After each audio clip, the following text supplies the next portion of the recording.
so I'm still on pencil and paper. I always write things out. So we're looking at Moses.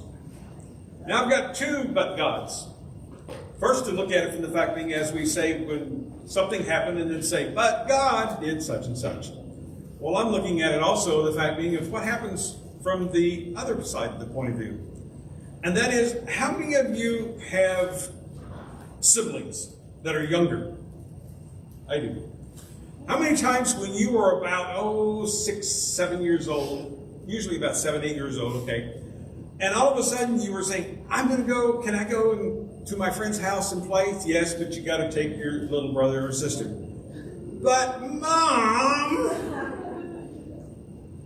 All right, come on. You got to hold their hand across the street. So you get there and you're gone there, and my sister used to always expect me grabbing my hand, and I'd pull it away, and she said, Mom said you had to. So we were at it. So I'm looking at Moses this way too. So we got two but gods. And this is Moses looking at God going, but God. And God answers. So what am I looking at? Well, first off, who's Moses? If you start out in chapter 2, it just says the birth of Moses. You say, well, that's a good place to start.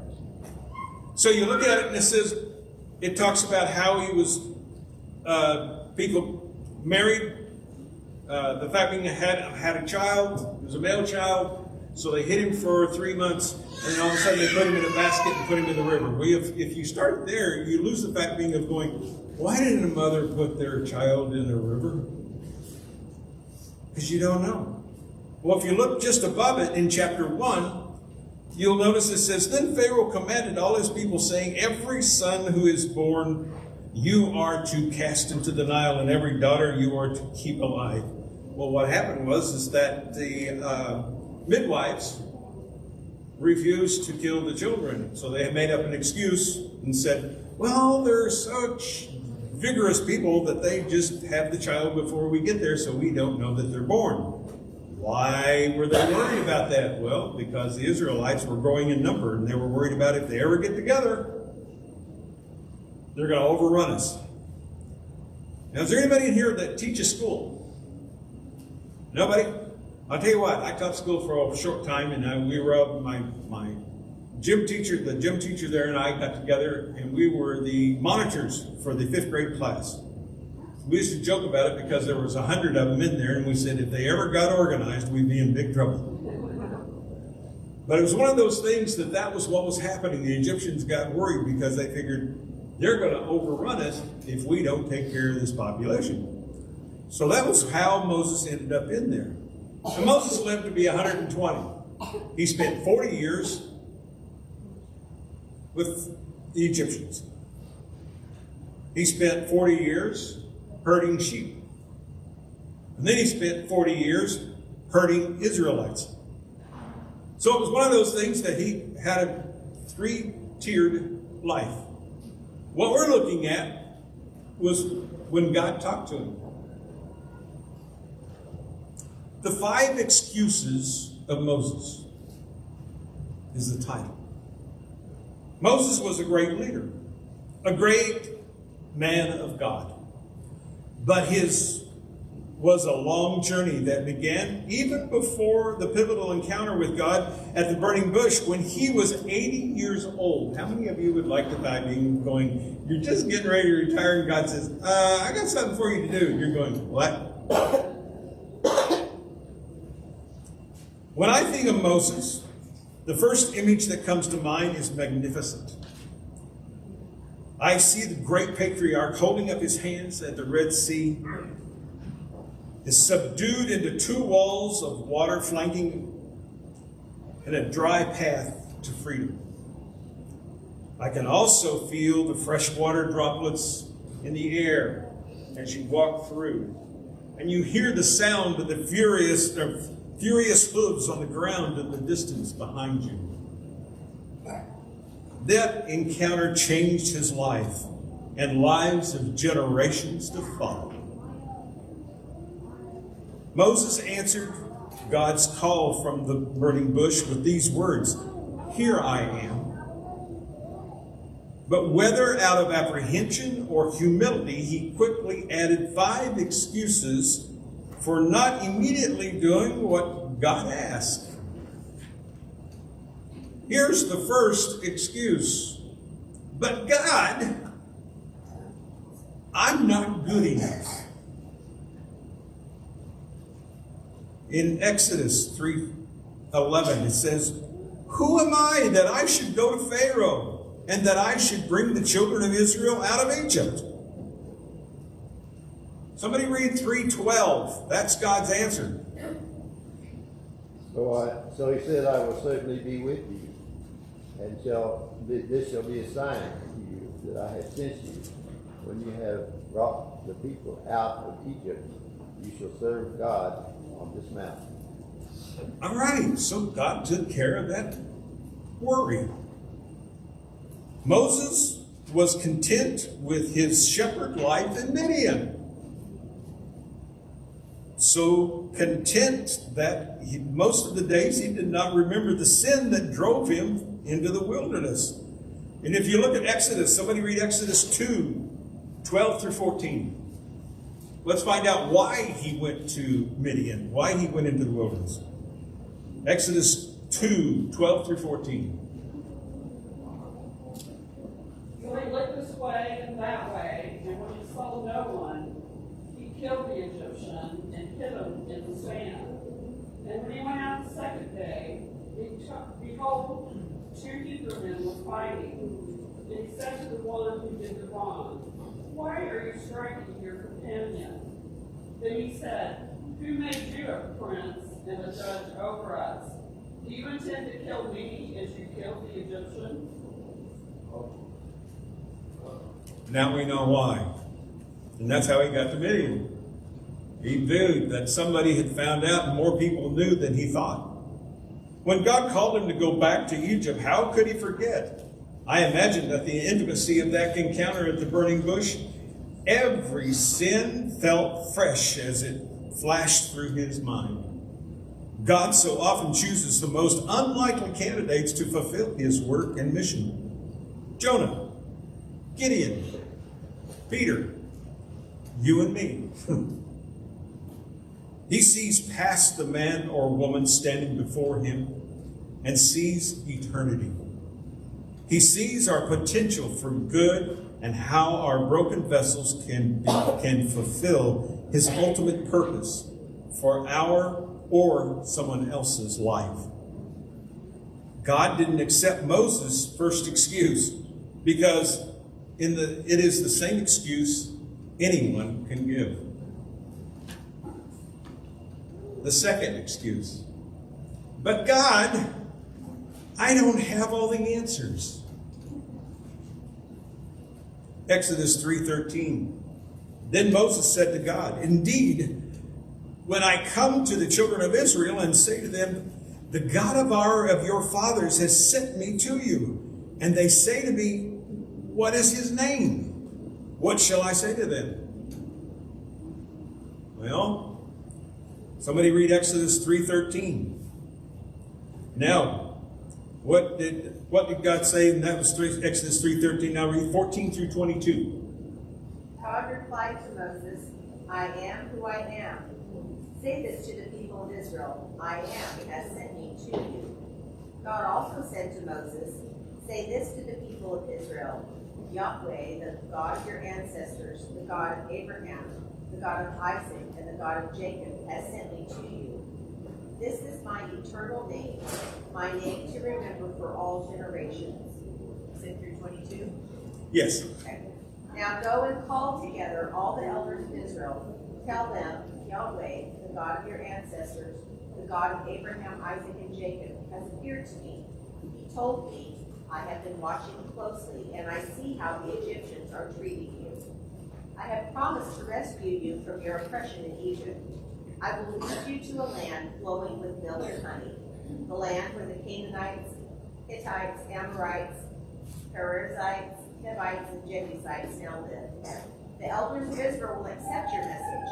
Then you and the elders must go to the king of Egypt and tell him, the Lord, the God of the Hebrews, has met with us.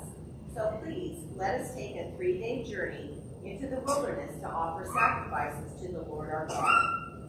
But I know that the king of Egypt will not let you go unless a mighty hand forces him. So I will raise my hand and strike the Egyptians, performing all kinds of miracles among them. Then at last he will let you go. And I will cause the Egyptians to look favorably on you. They will give you gifts when you go, so you will not leave empty-handed. Every Israelite woman will ask for articles of silver and gold and fine clothing from her Egyptian neighbors and from the foreign women in their houses. You will dress your sons and daughters with these, stripping the Egyptians of their wealth. Well, God answered the excuse number 2. What do you do then? As a boy, Moses was raised in Pharaoh's household. He had every advantage to learn and cultivate his intellect. He must have been a well-read, well-educated man. And yet he questioned his abilities. But he missed the point. The call wasn't about him. It was about God. God was asking him to be his vessel, to be his voice to save the Israelites from the tyranny of the Egyptian leadership, to fulfill his promise to Abraham, Isaac, and Jacob. This excuse didn't fly. Moses didn't need to know it all because it was never about him in the first place. Okay, excuse number 3. But God, people won't believe me. He figured sooner or later he had to hit something that would make sense. Then Moses answered and said, but suppose they will not believe me or listen to my voice. Suppose they say, the Lord has not appeared to you. But God, somebody read Exodus 4, 2 through 9. Exodus 4, 2 through 9. The Lord said to him, what is that in your hand? He said, a staff. And he said, throw it on the ground. So he threw it on the ground, and it became a serpent. And Moses ran from it. And the Lord said to Moses, put out your hand and catch it by the tail. So he put out his hand and caught it, and it became a staff in his hand. That they may believe that the Lord, the God of their fathers, the God of Abraham, the God of Isaac, the God of Jacob, has appeared to you. Again, the Lord said to him, put your hand inside your cloak. And he put his hand inside the cloak, and when he took it out, behold, his hand was leprous like snow. And God said, put your hand back inside your cloak. So he put his hand back inside his cloak, and when he took it out, behold, it was restored like the rest of his flesh. If they will not believe you, God said, or listen to the first sign, that they may believe the latter sign. If they still will not believe even these 2 signs, or listen to your voice, you shall take some water from the Nile and pour it on the dry ground, and the water that you shall take from the Nile will become blood on the dry ground. Now, that's kind of scary. I don't care who you are. Trying to look at that and you hear all the things that's going to happen, and then you have a serpent, and then you have that. If I put my hand inside my cloak and then all of a sudden brought it out and it's white as snow, I'm going,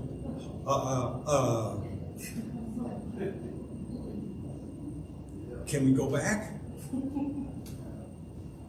Talk about faith. In fact, you can put it back in again. Well, that's where it came from, so we pull it out and it's now clear.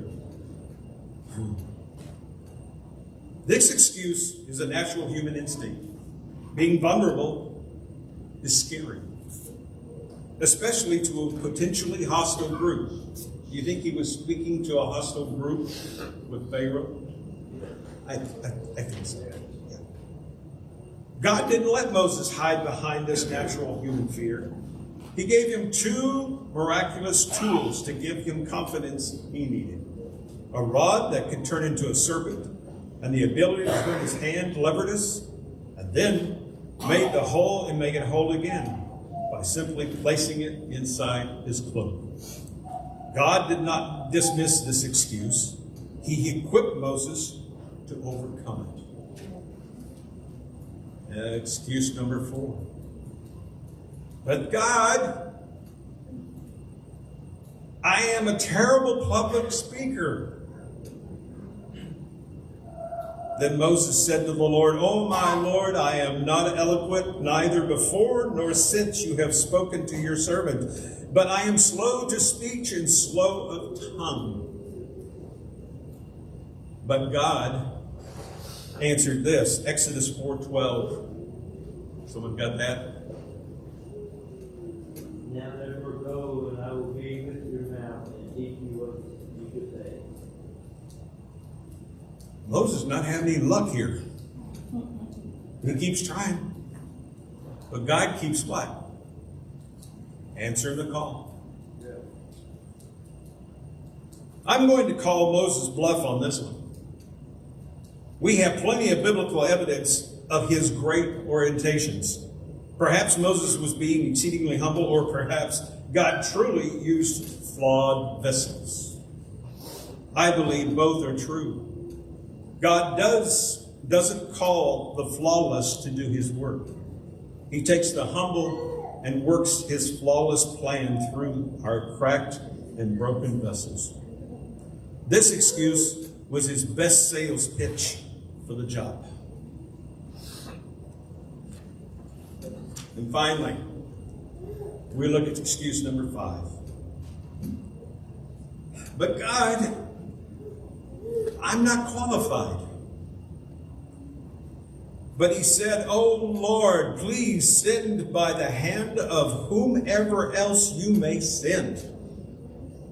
From Exodus 4:13. But God answered from Exodus 4:14 through 17.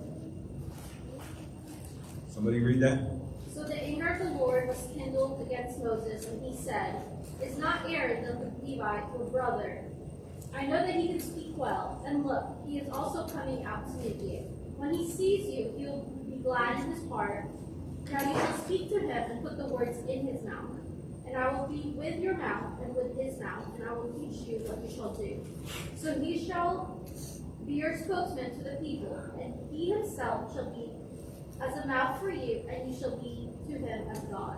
And you shall take this rod in your hand, with which you shall do the signs." Moses' final excuse is desperate. Please, anyone but me. God responds to this excuse in righteous anger. The excuses stop, and God calls Aaron to serve alongside his brother. A man with the abilities Moses felt he lacked. When the aged shepherd finishes rehearsing his excuses, he shows amazing single-mindedness, slow to accept the call and the appointed work. Once he does, Moses holds fast to it faithfully until his death.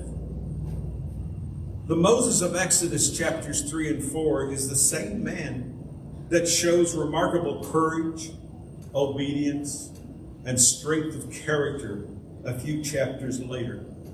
He fulfills his mission faithfully and lives up to the magnificent image I first see in him. God works with each of us where we are and takes us to where he wants us to be. We just need to be willing to leave behind the excuses. Let's sing.